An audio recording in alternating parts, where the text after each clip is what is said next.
Good morning, everyone. Good morning. Okay, I think we are waiting on a member, but maybe we'll just get to some of the housekeeping, the rules. So I call this meeting to order. Welcome to meeting number 19 of the House of Commons Standing Committee on Procedure and House Affairs. Pursuant to the order of reference of May 26, 2020, the committee is meeting on its study of the parliamentary duties and the COVID-19 pandemic. Pursuant to the motion adopted by the House on May 26th, the committee may continue to sit virtually until Monday, September 21st, to consider matters related to the COVID-19 pandemic and other matters. Certain limitations on the virtual committee meetings held until now are now removed. Just mentioned, the committee is now able to consider other matters. And in addition to receiving evidence, the committee may also consider motions as we normally do. As stipulated in the latest order of reference from the House, all motions shall be decided by way of a recorded vote. Finally, the House has also authorized our committee to conduct some of our proceedings in camera, specifically for the purpose of considering draft reports and the selection of witnesses. As you know, part of our committee meeting today will be in camera, so a reminder that in-camera proceedings may be conducted in a manner that takes into consideration and it takes into account the potential risks to confidentiality inherent in meetings with remote participants, such as the ability for people to, in close proximity, to overhear the proceeding. Members of the committee, the clerk, and the analyst should participate in the proceedings with their camera on. Staff is allowed to participate. There's one staff per committee member that is allowed to participate, and also one from the House Leader's office and the whip's offices as well. They should make sure that their camera is off. I'm just going to paraphrase some of this stuff and get through it. And they should also make sure that their mics are muted. Interpretation in the video conference will work very committee meeting. You have the choice at the bottom of the screen of floor, English, or French. As you are speaking, if you plan to alternate from one language to another, you will need to also switch the interpretation channel so that it aligns with the language that you are speaking. You may want to also allow for a short pause when switching the languages. When you're not speaking, your mic should be on mute. And to raise a point of order in this meeting and to get to my attention, please unmute your mic and say that you have a point of order. After that, anyone who wishes to speak to the point of order should raise their hand in the participant toolbar. And also, finally, but most importantly, headsets are strongly encouraged. So please do make sure that you have your headsets or a mic that will help the interpreters and all of the committee members to properly be able to participate in this meeting. Okay, I'd like to welcome back Mr. Anthony Rota, the Speaker of the House of Commons, to our meeting number 19. We have received your opening statement in both official languages. Thank you very much for that. I'd also like to welcome the whole House administration team that we have with us today. Mr. Charles Robert, Clerk of the House of Commons, Mr. Michel Patrice, Deputy Clerk Administration, André Gagnon, Philippe Dufry, Mr. Obey is back with us again today too. Thank you for being here. And then we will have the clerk participate for the first half of the meeting. So I believe, the speaker will be here for the first half of the meeting. So that will be approximately 90 minutes. It may go over a little bit. And then for the second half of the meeting, for the in-camera portion, where we will also have Scott Jones from the Canadian Centre for Cybersecurity. That portion of the meeting will be in camera, and along with Scott Jones, we will still have the House administration here with us. So without further ado, I'd like to welcome back Mr. Speaker. If you have, please take your time to make your opening statements. We will have 2 rounds of questions after you speak. So as long as you're here, then we'll be having questions with you. And then after that, we will continue and carry on with questions with the rest of the administration. Thank you. Thank you, Madam Chair. Merci, Madame la Présidente. Thank you, Madam Chair, for your invitation to appear before the committee as it embarks on the second phase of its study of parliamentary duties and the COVID-19 pandemic. The committee's order of reference asks that it look at what changes might be needed in order to enable the House to meet during this pandemic. It encourages the committee to adopt a gradual approach, beginning with hybrid sittings, and asks the committee to consider the issue of remote voting.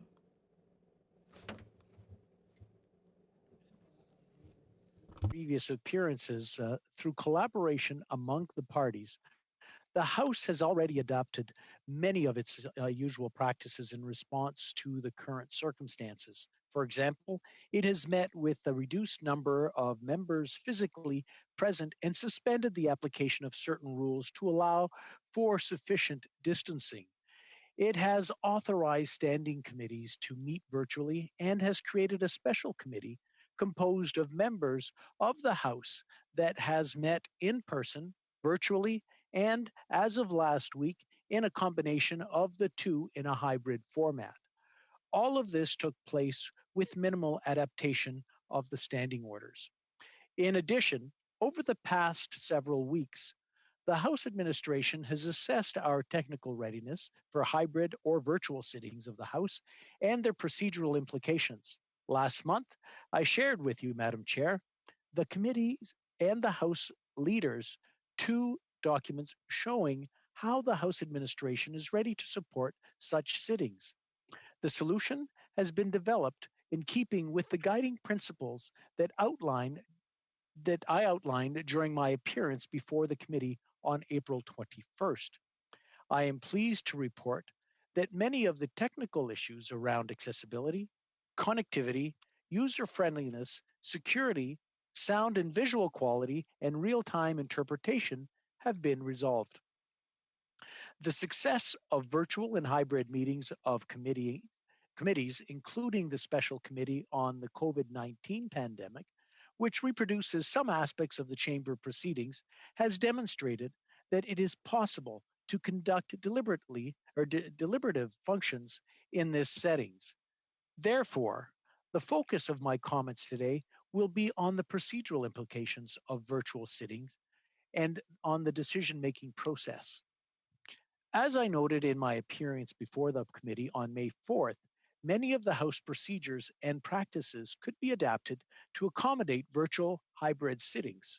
For example, a general provision could be added to the standing orders to allow the Speaker, in case of emergency and following consultation with House leaders of all recognized parties, to adjust the application of any standing order or practice to permit the virtual participation of members.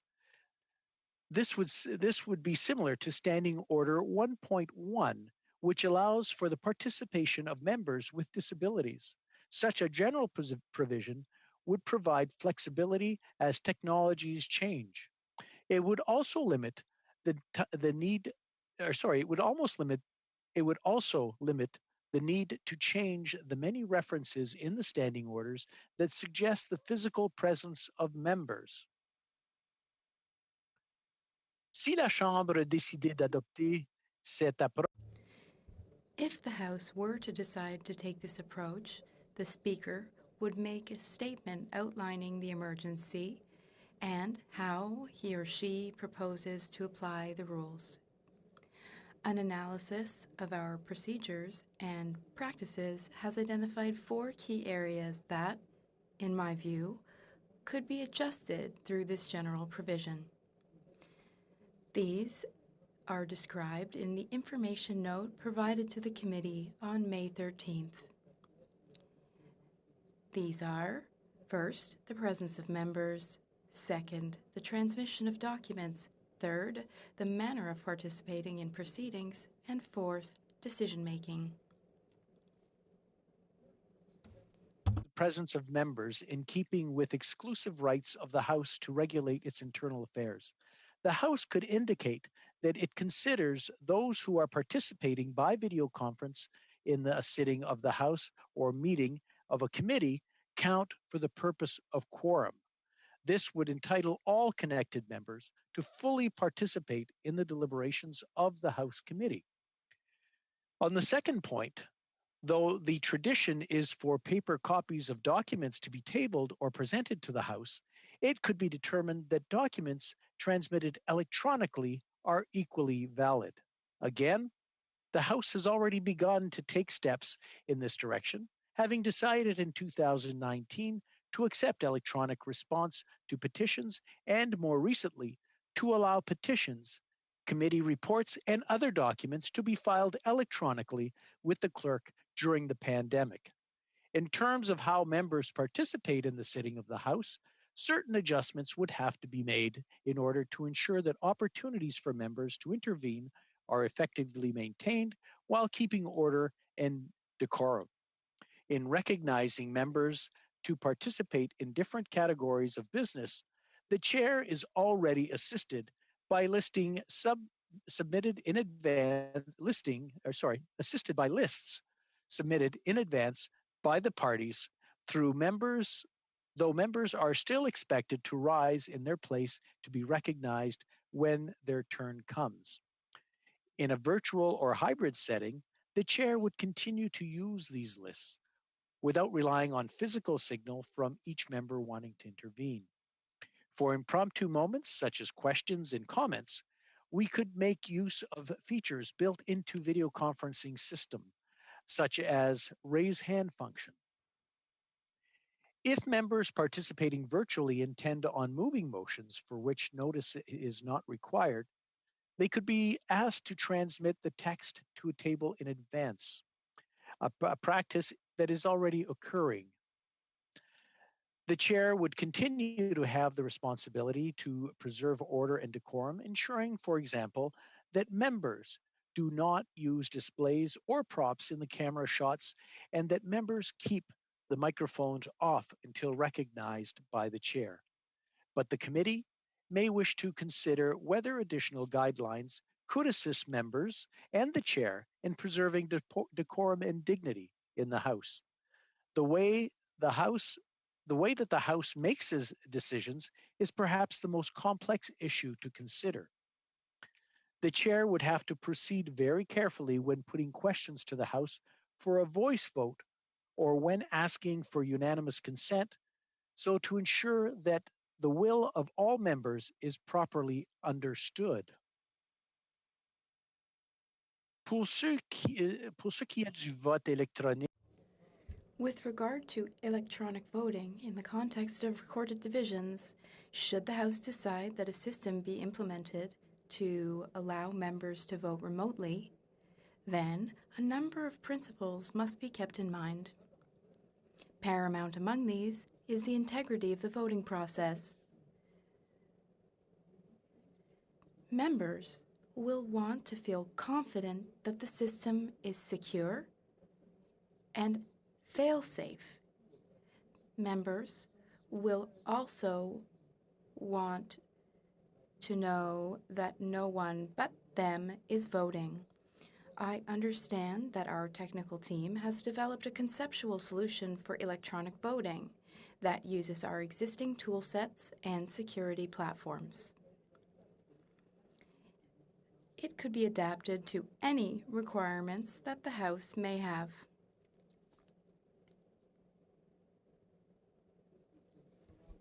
members to know when they are voting, what they are voting on, and how much time they have to vote.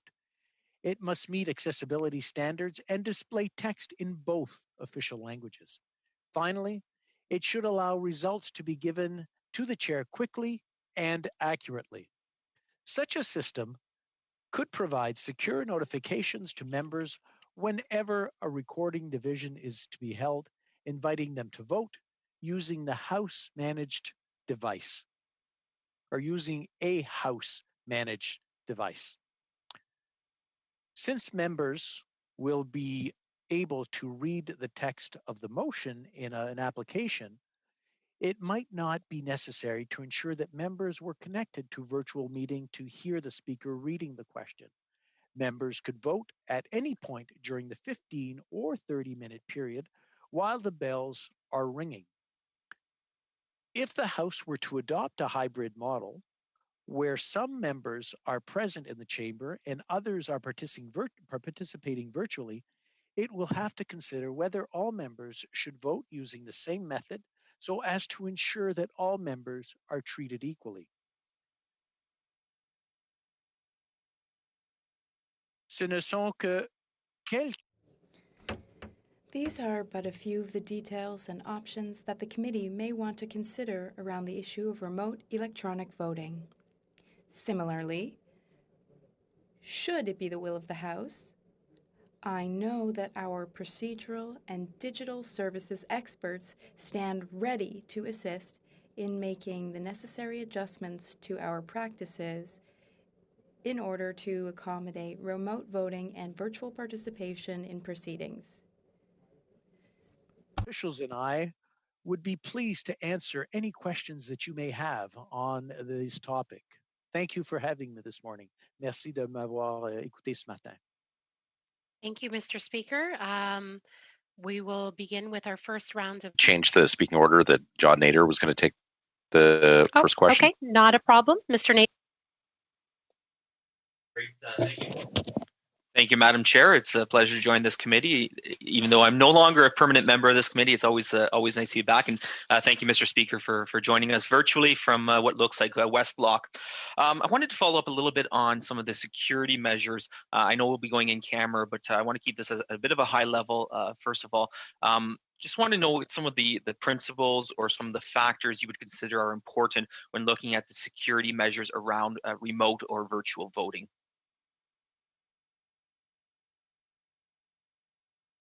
Oh, Mr. Speaker, you're on mute. After all this time, you think I would know better. I apologize. One of the biggest things for security is making sure that the person that is there is the one who's voting, and ensuring that, let's say we do have a vote, that takes place. Now, I could go into more detail on that, but I believe that's probably something you'll do more in camera, and it's more on the technical end of things. That is probably the biggest thing in making sure that as far as security goes, that those participating feel comfortable with what's going on. One of the things that we have implemented that will be put forward is a 10-second delay. And that 10-second delay, there's been some concern about, well, it's there for muting or it's there for censoring what MPs are saying. That is not what it's for. The 10-second delay is there for in case somebody penetrates the security system or security wall and starts putting something on the screen that is not appropriate or making statements. That 10-second delay would allow them to block and stop it and allow the member to continue after. That would probably be one of the bigger ones on there. Was there any area in security, because security kind of does cover a large area, any particular area that you would be concerned about, Mr. Nader, that maybe I can zero in on? You know, thank you, Mr. Speaker. And I would just note that Don Cherry only had a 7-second delay. So obviously we're going for the full 10 seconds, but that's good. I think that the concern that a lot of people would have is the safety or ensuring that those who are voting are in fact permitted to vote. So ensuring that it is a parliamentarian voting and not a member of their staff, not a member, of the whip's office, for example. So ensuring that if a vote is happening, it is in fact John Nader MP at his iPhone making the vote rather than someone else voting on my behalf, and how we would ensure that's not happening. Yeah, staff has worked on many different variations and different possibilities, and ultimately it comes down to what the House is comfortable with. So the House has to make that decision on what it is they would like to see as far as voting. There's so many different possibilities, whether it's one at a time, whether it's on a screen and you toggle yay or nay. It really comes down to what is the House going to be comfortable with, and what will they allow to happen. So personally, my concerns originally were with security and voting, A lot of the public voting, I'm very comfortable with, based on what I've seen to date and what has been done in other parliaments. As far as a secret ballot, I'm still not 100% there. But as far as public, because it is public and you can verify what you've voted, then at this point, I'm very comfortable with the technology that has been presented so far. Thanks for that, Mr. Speaker. And one of the things that has been brought up in the past is, we are all on the Zoom feature. We use video. Would it be possible to do a recorded division via roll call vote, similar to what we do in the House of Commons, where members are required to have their video on, and it may take a bit more time, but would it be simple, knowing that being verified by the face, to do a roll call voting by voting that way? Would that be an option?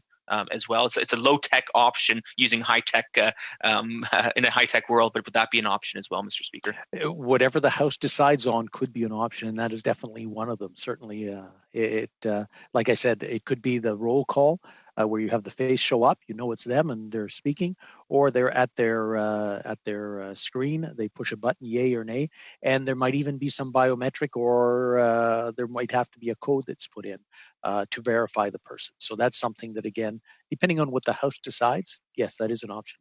Great. Thanks for this. And now this next question, I just want a high-level response, because I know we'll be going into more detail later. But has there been collaboration with the communication security establishment on these types of platforms, whether it's remote voting or on the Zoom platform itself? I'm sorry, the question was with who? With the CSE, the Communication Security Establishment. I believe so. Yes, there has. I just checked over with the clerk, and yes, there has been with them. And I know we've collaborated with a lot of different countries around the world to see what they have been doing. And there seems to be a lot of cooperation and collaboration going on when it comes to both video conferencing and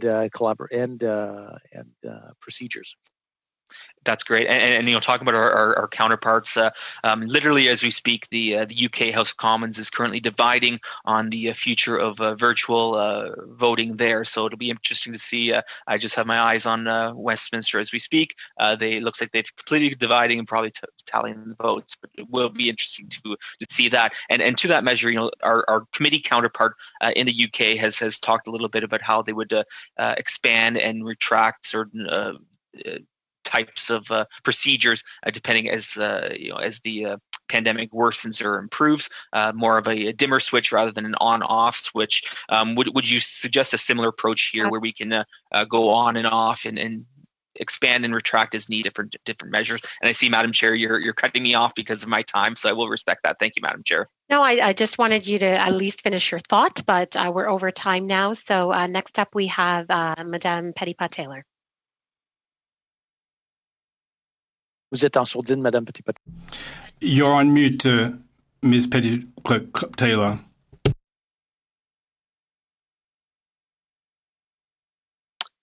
I will get this right eventually. Thank you so much, Madam Chair, and thank you, Mr. Speaker, for being with us here today once again.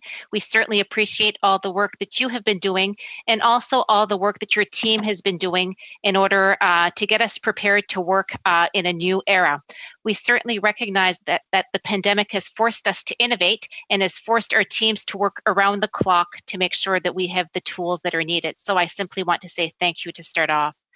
My first question, during your opening statement, Mr. Chair, you had indicated that there was a number of technical issues that had to be resolved in order to move forward.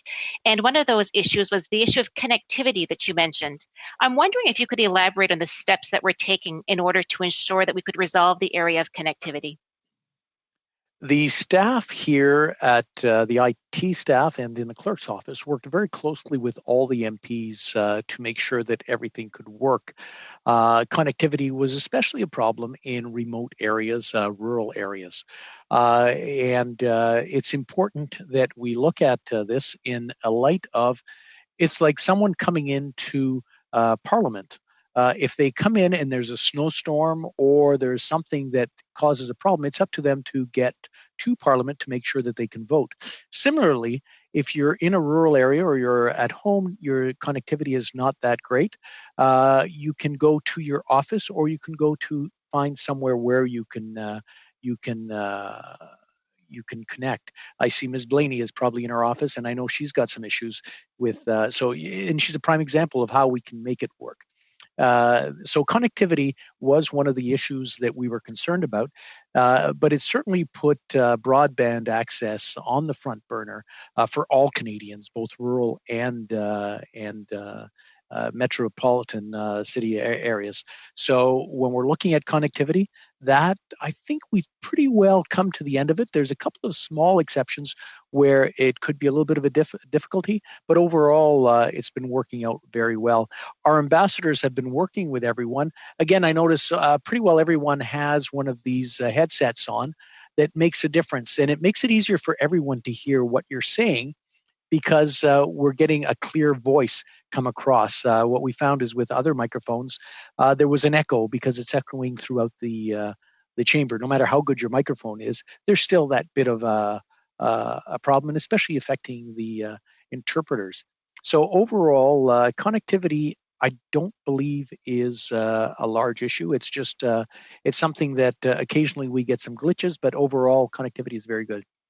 So would it be safe to say, Mr. Speaker, that all 338 MPs would, I'm not saying that it's perfect connectivity, but would have access to the appropriate connectivity to do the work that is required in a hybrid setting or for remote voting? Yes, if they're willing to, yes, it is possible. It is there for everyone. Excellent. Another question with respect to standing orders as well. During your opening statements, you certainly gave a good overview of some of the work that needs to be done. But could you just give us very quickly, I guess, which standing orders do you think are going to require some work in order to make sure that a hybrid setting could work, and also that remote voting would be an option that would be available? Would there be a list of standing orders that you think that this committee should really look at in order to make it work? Yes, our clerk and his staff have gone through the standing orders, and they've got a list of changes that would have to be made to make it work. It is nothing major. The other option would be to pass one standing order that would make the modifications that would allow the speaker to make those changes. Again, that comes back to the House to determine how they would like to handle it. What I would recommend is when the clerk comes back on, you could go through that. But again, that's something that the detail, I could start and go on for the full hour just on the small changes. But again, small changes along the way on all the standing orders, or many of the standing orders, but it's not a major change. Basically, when we're in a hybrid situation, it's business as usual. Just location is a big is the difference. Great. One other question, I guess, in your opinion, do you believe that with the tools that we have in place at this time, do you believe that if needed, that we would be prepared to proceed with a hybrid sitting model? And also, do you believe that we would be prepared to move forward with remote voting? Do we have the tools that we need in order to be able to do that at this point in time? Yes, I feel comfortable with it, that it would go on. And if you would allow me to answer a little bit more in detail to what Mr. Nader had referred to was the UK model, where they have certain numbers of people, and they're starting to rethink their hybrid model. But when you look at the Canadian model that we've worked on, we've got all 338 MPs who have access, who can speak, who can vote, or who could vote, let's say. Whereas under the British model, there's 650 MPs, but only limited numbers would be allowed in the House, and limited numbers would be allowed to vote to participate electronically. So I would have serious reservations if we were to go in some model like that. With the model that we've developed here, everyone, all MPs, can participate in a virtual hybrid sitting. Thank you, Mr. Speaker. Okay, thank you. Right under time. Next up, we have Madame Normandin. Merci beaucoup. Thank you very much, and thanks again to our witnesses for giving of their time to respond to our questions. It's always informative and greatly appreciated. Now, I have a question, in fact, a point of clarification regarding the question that Ms. Petitpas-Taylor just asked. With the current COVID committee, we feel that we're somewhat constrained to one question period, and Parliament's role is far broader than that. And what we're wondering is, tomorrow morning, for example, we're wanting to add a number of tasks. Is there any practical impediment to us moving a motion for unanimous consent? Is there anything preventing us from doing so? Response. Well, based on the studies that have been undertaken to date, the technology is already there and available. Now, it is up to the House to determine how it will proceed. It's its prerogative. Question. You're talking about voting on the motion, are you, sir? Response. Regarding whatever occurs in the House. It's the prerogative of the House to determine what will occur, and if they would decide tomorrow that would be the case, yes. So the tools are in place, says Ms. Normandin. Response, yes. Question. Regarding the 15-minute and 30-minute bells, were we to proceed with remote voting? Well, I was wondering, you are aware of technology such as smartphone notifications like we receive for weather, or if there's a fire in a building, we get a notification on our computers. And I note in passing that it's often only in English, I might point out. But is that technology already available for that kind of secure notification? Response. Well, indeed, the software is available. And if there's a vote, well, there's a secure message sent out to all members of Parliament, and Mr. Aubé could perhaps elaborate on that. I think you're having an in-camera session later, or perhaps he'd like to throw in his 2 cents worth right away.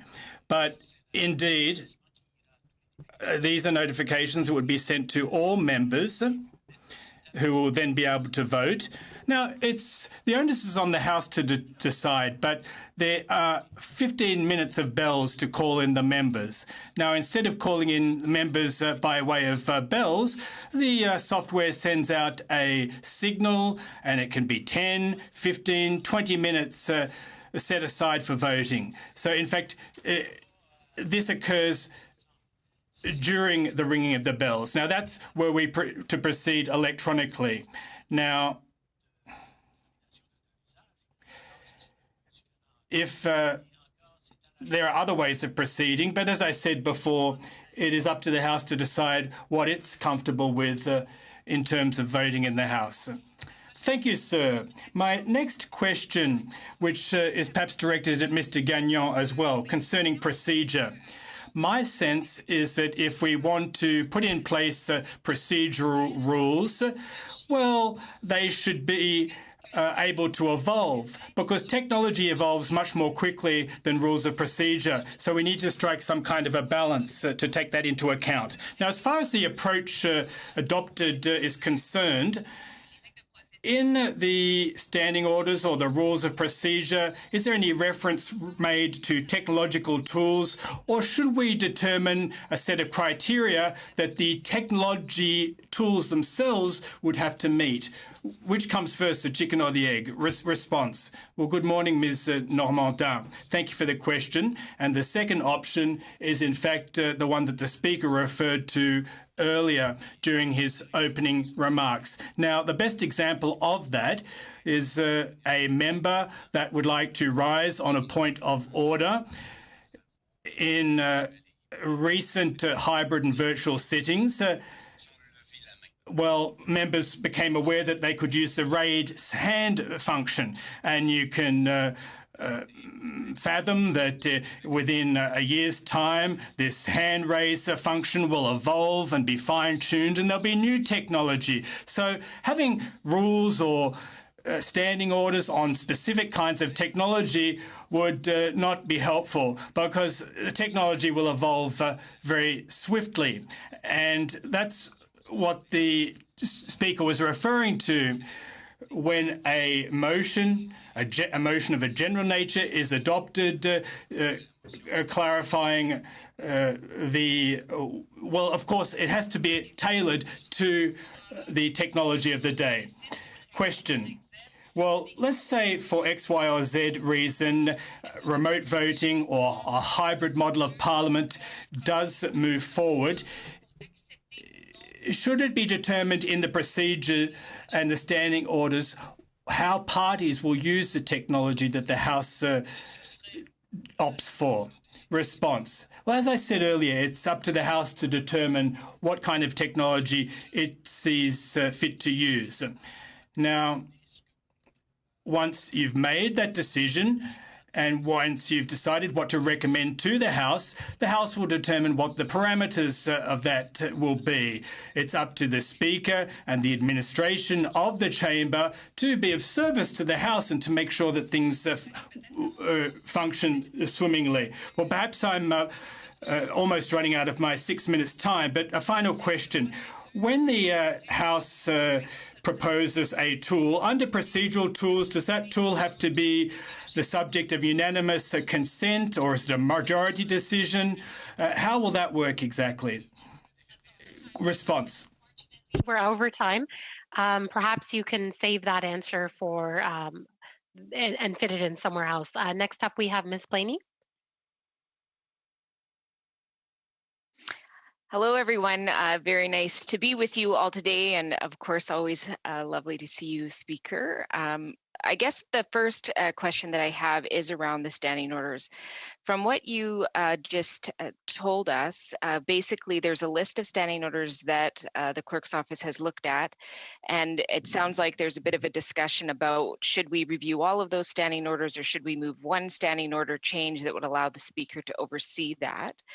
I'm just wondering if it was in our last report, a request to see what those standing orders that would need to be modified. So I think I would still like that to come before the committee. I think that's a pretty significant question to review. So I'm just wondering if you could speak to, I guess as I look through this process, one of the things that I feel strongly is there should be an incremental approach where we actually evaluate what we're doing, see how it's working, and then have a process.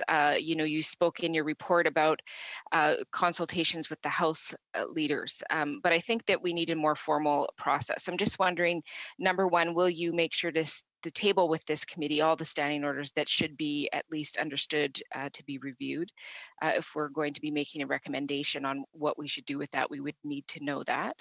And the second part is, how would we look at an incremental approach that would allow parties to have a review process and have that very important feedback come back to the House?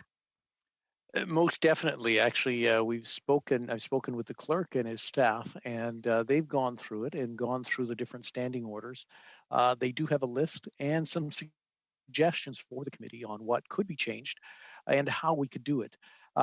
Very basically, we continue business as usual, but just done a little bit differently.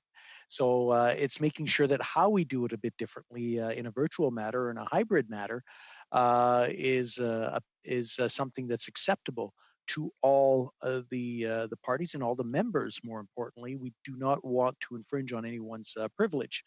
The incremental approach is something we've been slowly doing because we've added a little bit more and a little bit more as we've gone along. And again, it will be up to the committee what they want to recommend, and up to the House on how quickly they want to make that incremental increase of use of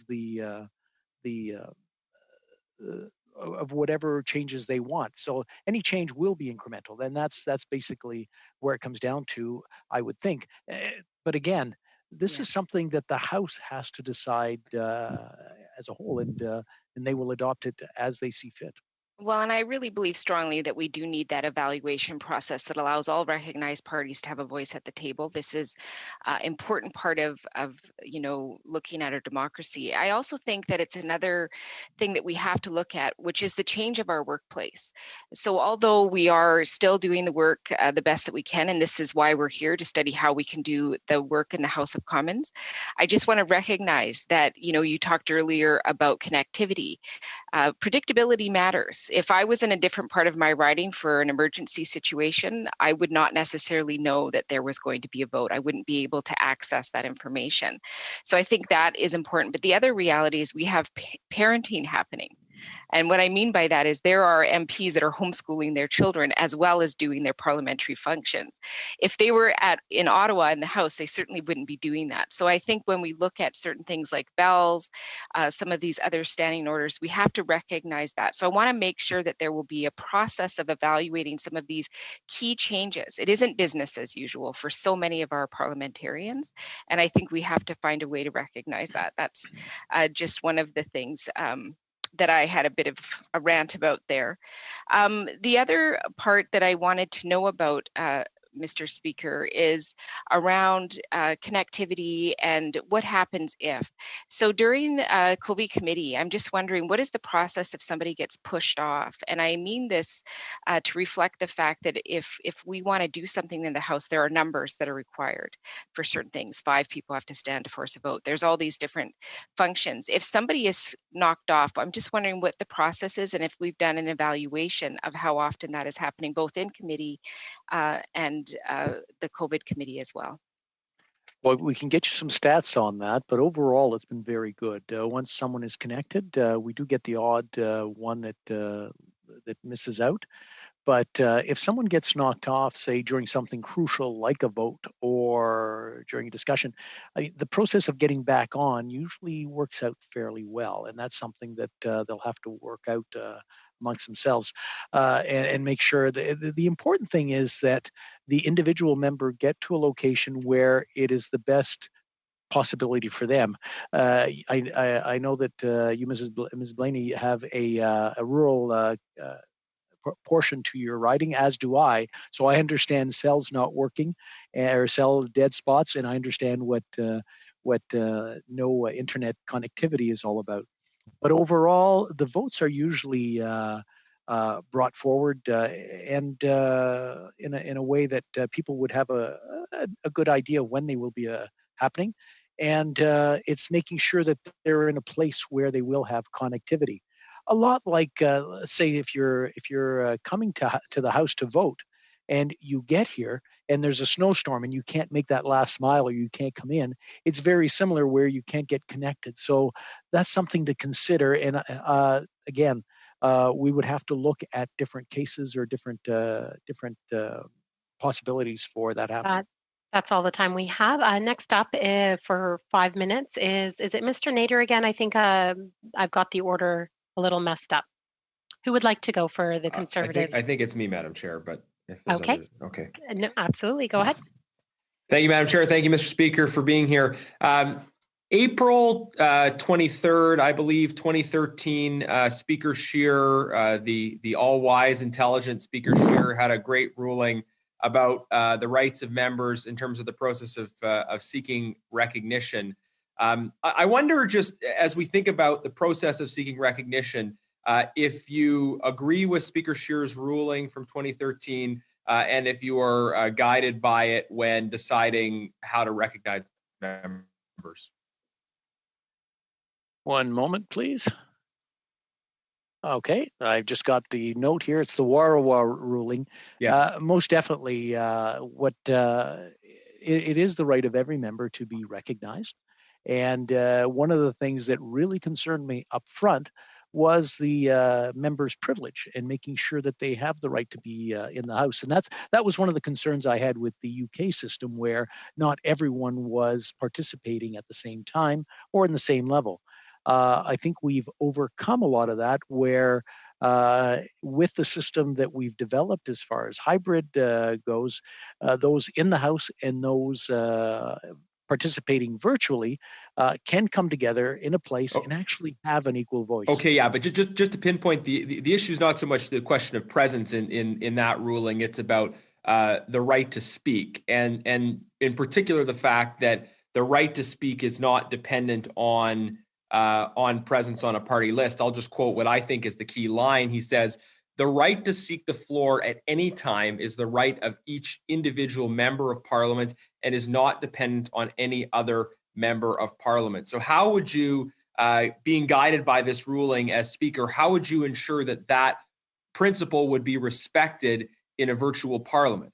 That I, as a member participating online, would have the right to seek the floor, to seek the speaker's eye, and that my right to do that should be equal to a member who is in the chamber, whether he or I are on the list. Yeah, no, that's something that has come up, and it's something to consider, and it will be up to the House to decide what they would like to do with that. But when we look at it in a hybrid system, someone can call a point of order or call for attention to raise a point. It can be done by voice, so unmute and state a point of order or state that they have something to say. And the other one, if they want to stand to speak on a topic, there are applications where they can raise their hand, and it does appear on a list for the sitting speaker, which I believe would be probably just as good, if not, I won't say better, but it's there and it's on a list and it's in your face. I know in the House when you're sitting, your peripheral view sometimes gets is not as good as your direct view. So by having the list, everyone who raises their hand as is on that list, it's basically visible to everyone, as opposed to being in the House where, say, somebody on your sides, you might miss them when they want to rise to speak. So there's pros and cons to both ways of doing it. At the end of the day, the point is it has to be worked out that members have the right to seek the eye of this chair, not just for points of order, but also to be able to speak. And it seems like we're in agreement on that principle. Most definitely, that is a key part of being a member of Parliament. And let me just shift to another topic before we wrap up. So you've been a speaker for this Parliament. You were a chair occupant in the last Parliament. My sense is that even when the Parliament is sitting physically, the vast majority of the time, the chamber is relatively empty. So there really, it seems to me, there isn't really a problem having physical Parliament the vast majority of the time. It's really the question of what happens during question period, for example, and what happens during votes. We could have a regular physical Parliament with 40 members there because that's frankly the normal thing in Parliament.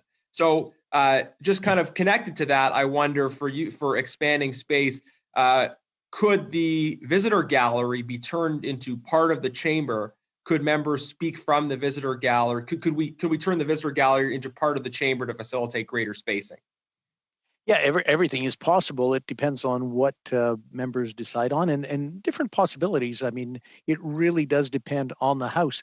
And when we talk about presence in the House or being able, yes, you do not need, or a lot of the time when debate is happening, the House is not full. It's mainly during question period or when votes take place. Yeah. But one of the things that concerns me about saying, okay, you're only allowed 40 is parliamentary privilege, which you brought up earlier. And what happens is, who determines who that 40 is? When I send out an invitation or a recall of the House, it is to everyone. It's not up to the Speaker or any rules to determine who doesn't show up or who can or can't show up. And that would be one of my main concerns. Perfect. Thank you so much. Next up, we have Dr. Duncan for questions for 5 minutes. Thank you, Madam Chair, and thank you so much, Mr. Speaker, for joining us today. And I, too, would like to thank you and your colleagues for all the work that's been done on our behalf. I'm wondering if you would be willing to table with our committee all jurisdictions that have adapted their procedures and practices to have hybrid sittings during the COVID-19 pandemic. I've instructed our clerk and the administration to cooperate fully with the PROC, the Procedures Committee. And whatever you need, I'm sure they'll be able to work with you and make available. Thank you so much, Mr. Speaker. Could you list now all parts of a sitting day that are now included in the hybrid sittings, please? Just list them, please. Okay, so we start off with ministerial statements, and then we go to petitions. Then we have declarations. and then statements to ministers. So we've got 4 steps taken. And again, it's incremental. We just started with 3 originally, and now we've added some. And depending on what the House decides, we could extend it even further. And how many committees do you know are up and running now, please? There are 7 committees. 9. We're up to 9 now. And I'm sorry, we have tabling of documents as well that has been added recently to the House sitting. So there are 9 committees that are sitting virtually, and it seems to be working fairly well. Thank you so much. As is this one. Thank you so much. Are you able to tell me how many parliaments are using virtual or remote voting, please? How many? I'll have to defer to the clerk. We don't have an exact number right now. But perhaps would you be willing to have that tabled with the committee, please? We'll make sure that that comes to the committee with the information then right away. Yes. Thank you. You said during your opening statement that we're ready for virtual voting. Can you outline the reasons why you believe that we are ready for virtual or remote voting, please? Okay, what I'm saying is we're technically ready for virtual voting. I just want to make sure that's in a hybrid situation. The technology is in place. It's been tested in other places. And it's something that after seeing what is there, it really comes down to the comfort level that individuals are ready to live with. I know with what I've seen so far, I don't see a problem with a public vote or an open vote. So if on division people are making their voices heard, then you can check what has been registered. I still have certain reservations about a secret ballot because once it's in there, if something is tampered with, there's no way of checking it. Whereas a vote that's open, you can check on right away and confirm that that is what you voted. Could I jump in there? Certainly. Mr. Speaker, sorry, can you tell me in what areas this has been already tested, please? In what areas, as in what countries have used it? Yes, please. Okay. I'm going to defer to my. I'm sorry. Yeah, they've tested it in the UK, and it seems to have worked with who they have in there right now, and it seems to have gone well. Okay, perhaps you could also table with the committee how the results of that testing from the UK. And could I ask about accessibility? I know that was an area you were concerned about, and you said that we have addressed. Have we addressed all challenges with accessibility, please? Yes, all access with accessibility is there. So anything that has to be done, whether a member needs special adaptation so that if they have let's say they have a visual impairment, or they have anything else that is in the way, what they can do is it can be adapted. And basically it's going on the standing order where it allows the speaker to accommodate for anyone with a disability, whether it's a wheelchair, whether it's visual, and you can adapt to make sure that accessibility is there for everyone. Thank you so much, Mr. Speaker. I believe that's my time. Thank you, Dr. Duckman. Thank you. You are correct. Mr. Doherty? Thank you. You have 5 minutes. Thank you, Madam Chair. I just want to, I think the biggest concern that we have, or that I have, is again, Mr. Speaker, is about the privilege, parliamentary privilege, and that privilege. And I'll remind those that are listening in, that privilege is not. It is to ensure that members are not impeded or interfered in any way or form to represent the electors. I've said this a number of times, Mr. Speaker, and you'll know that if you've listened to any of my speeches, that I feel very strongly that the House does not belong to us. It belongs to the electors, the 338 members of the electors who put the 338 members of parliament there. So everything that we are doing to this point, we must ensure that parliamentary privileges is protected. And I'm heartened to hear some of your comments, but in one of your notes that you mentioned, you did say that with respect to privilege and as is the current, and decorum, as is the current practice, the chair maintains order and decorum and makes decisions with respect to points of order. Therefore, the chair can intervene on any matter of decorum on its own initiative or on a point of order raised by a member.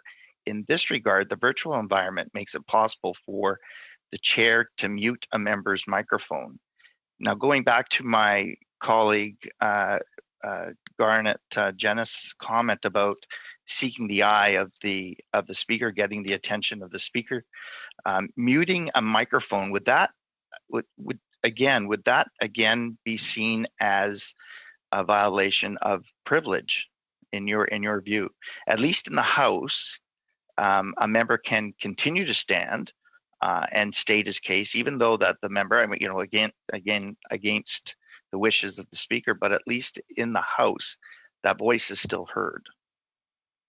Yeah, no, the parliamentary privilege is the biggest issue that I feel we have to consider, and make sure that there is no one blocking someone from making a statement or anyone from saying what they have to say or are acting on what they want to get forward. And one thing about privilege is when you look at the description, it has to be intentional blockage. So if somebody's out there trying to sabotage another member, that's where a point of privilege comes up, and it's done intentionally. So that's what we have to look for. As far as muting a mic goes, one of the things that happens in the House, as you mentioned, is when the speaker stands, the microphones all go dead, and it's the same as muting everyone. So I don't see it being any different. And I'd like to say that muting the microphone is an option for the chair of the committee, or the speaker for that matter. One of the other things, I'll let you in on a little secret, is the minute that it gets muted, the member can just unmute it and keep going and be disruptive. Now, I'm hoping this doesn't become the practice in our future meetings, but it is a possibility. It's not like you're muted indefinitely. It's just muted for short term. Something that hasn't had to be used up until now. What's happened is when it's been brought up, most members recognize that, okay, the point has been made, and they continue from there. Another challenge that we have in terms of the medium that we're using, the Zoom medium that we're using, there's 49 members per screen. You've stated that a member can simply raise their hand if they have a question to be asked. I've been on numerous Zoom meetings, and I'm sure our colleagues have been, where members have not been seen, but have raised their hand. And again, I think that this goes back to the point of privilege. Now, how do you propose to get away from that inability to see the member? I guess I owe you an apology. I didn't explain enough exactly what it was by raising hand. There's an actual part online that you push the button and your hand goes up, and it shows up on a list. So electronically, you're front and center. Yeah, as far as raising your hand like this, I'm very aware of that. Okay, very good. Again, but there's only 49. You know, the maximum amount of thumbnails that can be viewed is 49 at a time. And so there are challenges in terms of seeing that. And I know that, again, the chat side, and you can raise your hand, but we have all been on Zoom meetings where speakers have been missed. Yeah, no, it's the sidebar that has a list of all the people. It's not the thumbnails that we're talking about here. And what happens is the list shows up with a hand that's up. It's basically a little electronic hand. It's not a physical hand of the person. That's all the time we have. Next up for 5 minutes is Mr. Garretson.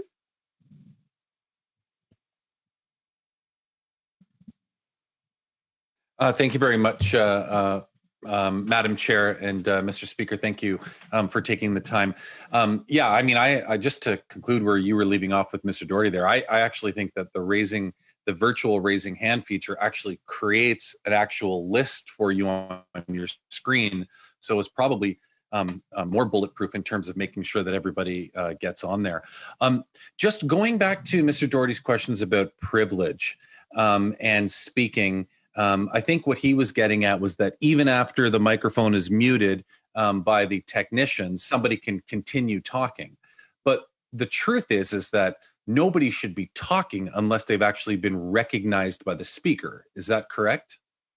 That's the way it works in the House. Basically, it's the same rules or standing orders that apply to the House would apply. And further to that, because we are a House that recognizes 2 official languages, if the only language you spoke was, let's say, French, and somebody continued speaking with their microphone off in English, that would never get translated, and therefore you don't have the same capacity to continue speaking with the microphone muted in the House that you would if it was unmuted. That's correct too, right? Yeah. Yes. Going to the issue of connectivity, and I know that you use the example of, it's a member's responsibility to get to the hill and to be present. If a snowstorm comes up, that could be impeded. Of course, it's not parliamentary privilege because it's not intentional. But one thing that I will say is that in terms of getting to the House, it doesn't matter if you live 197 kilometers away like I do, or if you live on the other side of the country in a remote rural area.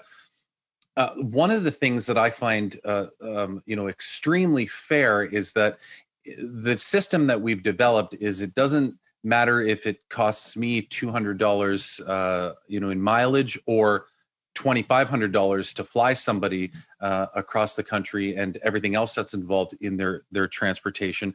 But the point is the House plays a role in getting the people fairly and evenly distributed in terms of the costs associated with it from their point of origin to Ottawa.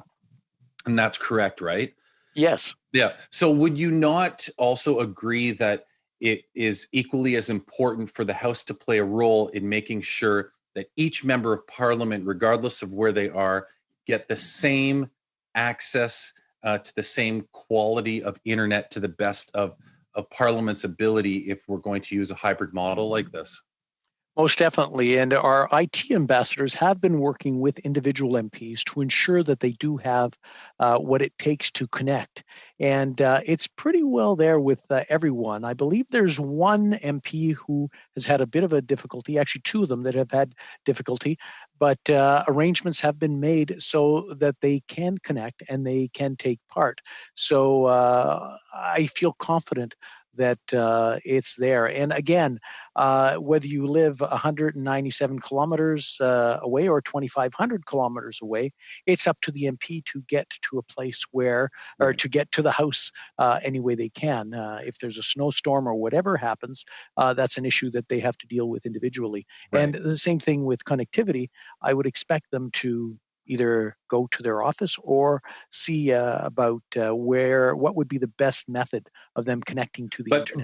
But you would agree that it should not be unjustifiably more expensive for one MP to get that level of access to the internet than another one. So if I live in an urban area and it only costs me $40 a month, or it costs somebody in a more rural area $150 a month, we should all be treated the same, should we not? Yeah, I think you're dealing with policy that I think would be more on a political level than on a procedural level. But in principle, I will say yes. One more quick question. I have about 30 seconds left. You talked about roll call and how we would do that. And somebody brought up, I think it was Mr. Nader, about a recording on division. Are you aware of any other jurisdictions that are doing a recorded division like that, that have the number of MPs that we do? The number of MPs is probably the key of what we've got. The closest I think we can come to is the UK, and they've done things a little bit differently, and I'm not sure they're quite there. With what we've got, when you look at smaller jurisdictions, they've actually gotten to that point where they can have a vote. And again, when you have a smaller chamber, a smaller number in the chamber, it's a lot easier. 338 is not an easy number to deal with, but with what I've seen so far, it is not unmanageable and it's not impossible. Thank you. Thank you, Mr. Speaker. Next up for 2.5 minutes is Madame Normandie. Merci beaucoup. Thank you again. I'd like to pick up where I left off with my previous line of questioning. I understand that through an amendment to the standing orders, it would be determined what the electronic voting method would be.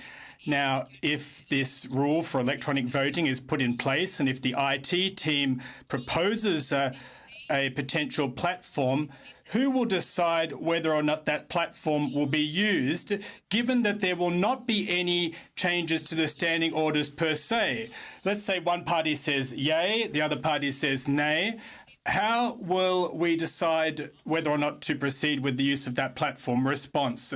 When there are changes being slated in the House, members themselves must decide what they want. Now, if members of Parliament opt against it, we can't force them to use it, and it's not something that we want to compel them to use. It's up to the House. Question. Given the current state of affairs, should it be my understanding that there would be a unanimous decision to approve an electronic platform, or will it be a majority decision if there's no changes to the standing orders? Response. Will it be a majority vote? Indeed. Question. Perfect. Well, as far as being recognised in the House is concerned, were I to be speaking French and I'm on the French channel, my voice mightn't be as loud, the speaker might not hear me and might hear members who are physically in attendance better than those who are virtually present. Would it be a breach of parliamentary privilege were this the case? Why not have everyone raise their electronic hand, so to speak? Is that a potential way of, or would that be some kind of a breach to parliamentary privilege? Does everyone need to be on equal footing? Response. Again, it's a decision that the House will make itself. It's not something that's up to the Speaker or the Chamber administration to make. So based on your committee's report, if that's how it should be done, and according to your report, well, the House will decide based on a majority vote as to how to proceed. Question, but my question was more about, to your knowledge, would there be a brief of parliamentary privilege? Were members in the House physically be told you have to raise your hand electronically, you can't just rise? Response, again, the standing orders will be determined by the House itself, so it wouldn't pose a problem in that case. At the end of the day, it's the House's prerogative. If the House decides, yes, that's how we'll do it, then it's acceptable and it's accepted as the way to go forward. Sure. Next up, Ms. Blaney for 2.5 minutes. Thank you, Mr. Speaker. So one of the things, of course, that we've been discussing is around distance voting, and that there should be an incremental approach. So I'm just wondering if the clerk and the House office there has done any work on what that might be like, what might the first step be in terms of moving towards voting from a distance. And you also talked a lot, I've heard you mention a secret ballot. I'm just wondering where that idea is coming from. I don't recall, except for in speaking for you, Mr. Speaker, that in the House of Commons that we have any secret ballots, and it's certainly something I am not comfortable with. So if you could speak to those two things, I would appreciate it. The secret ballot happens under two circumstances, if I'm not mistaken. I'm looking to the clerk for confirmation, yes. And one is, of course, for the speakers, the election of the speaker, and the other one is I'm trying to for private members' business. Maybe I'll you know what? I'll hand it over to Mr. Gagnon, who will be able to answer that much better than I will, because it happens so rarely, and it's only happened once to me while I've been here since 2004, with a slight interruption in 2011. Mr. Gagnon, you're still on mute. Thank you, Mr. Speaker. Right. Ms. Blaney, yes, election of the Speaker and also an appeal of the Procedure in House Affairs decisions regarding private members' business. These are types of situations where there can be a secret ballot. Thank you so much. Very good. So I would like to go back to the original question, which is there a thoughtful plan? Have you done any work in your role around voting and the incremental steps that we might take? Yeah, I mean, if you look at all the work that's been done to date, it's basically been done with the view of, okay, maybe we'll see about what we can add next and what is comfortable as well as what is feasible. Doing something that's feasible and we're not comfortable with is not something that we want to rush into, because you want to make sure that members of parliament are able to do their job in a way that they are not threatened. So those are the two main areas. But yes, we are progressing gradually, and we are open to pretty well everything that's out there that's happening in the House. When we did our hybrid test, we tried so many different things, and everything from voting to just bringing up a point of order, and it was all handled very well. Sorry, Mr. Speaker, but what was the model of voting? Is that, could you just tell us what was practiced in that process? How did we refresh my memory? It's been a while.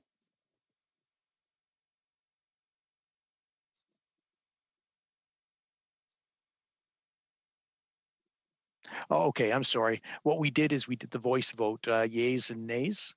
So no, we did not do the actual voice vote. If we do bring it back, I would expect that we would have whatever model is suggested. It would have to go through a test run to make sure that it works well and that it is something that would be secure and something that we can trust.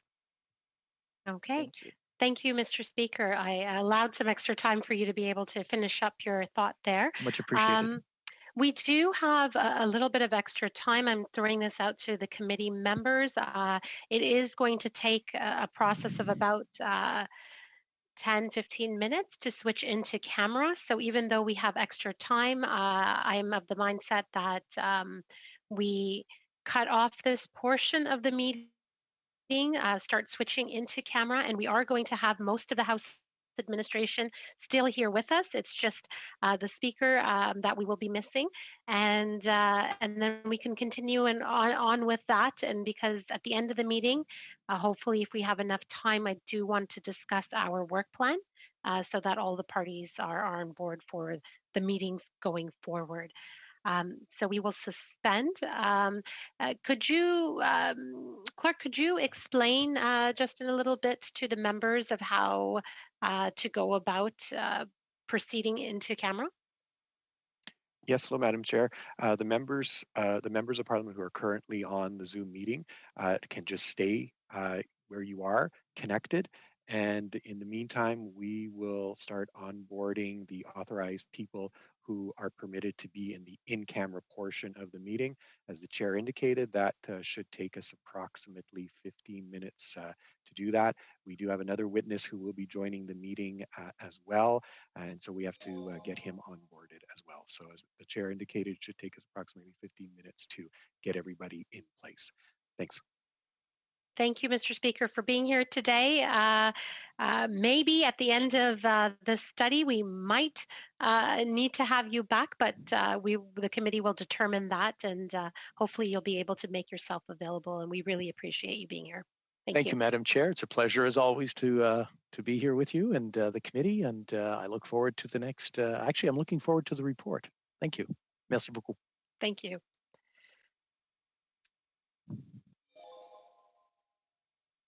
So with that said, we're suspending for, I would say, try to be back on for 10 minutes. Thank you. Do not sign out, just try to keep staying, but you can turn off your camera if needed.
you.